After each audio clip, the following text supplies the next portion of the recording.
The catastrophe and its consequences. Love for the neighbor.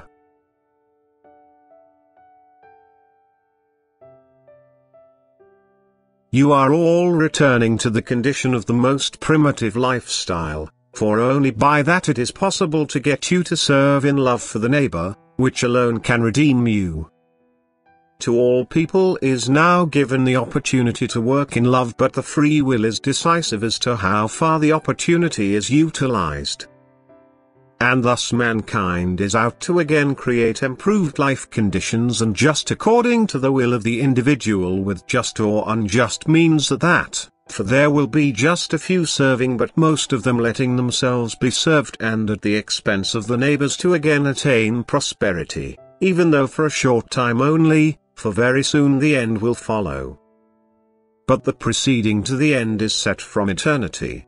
A partial destruction of inconceivable extent, affecting vast areas of land and demanding countless human lives.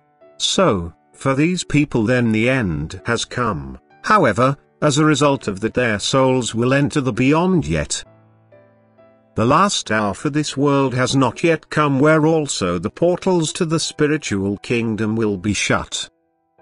But to the survivors is yet granted a last reprieve, an exceedingly hard earthly life that may still be called a time of grace, though, that yields an increased maturity to many who are still of good will. The great happenings, actually, should get all people thinking and have them seek contact with God, but there are just a few who draw an advantage for their soul from that by entrusting themselves to their Creator and Father from eternity and asking Him for mercy and help. And to all those help shall be granted. For the misery will be big and so general that help from the outside cannot be expected. Only mutually people can help each other, and in this love for the neighbor they will be strongly supported from above. They will be able to manage jobs that are actually beyond their strength. Yet the will to help will bring them extraordinary supply of strength. The will to help will have a blessed effect also on themselves, so that the helpful person receives spiritually and physically what he or she is willing to pass on, and thus one's own need is removed by that as well. The power of faith and love will visibly appear, and every person can ease one's lot by readily remembering one's neighbor and not just one's own need. It's for the sake of reviving love this great need comes upon you, because only love can redeem you, and it continuously keeps cooling off the closer it is to the end.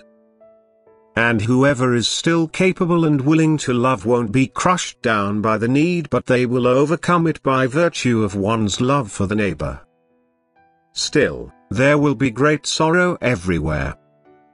People will get torn apart, they won't have contact with each other anymore, and everyone is now offered the opportunity to devote all one's energies for the ease of the surrounding plight.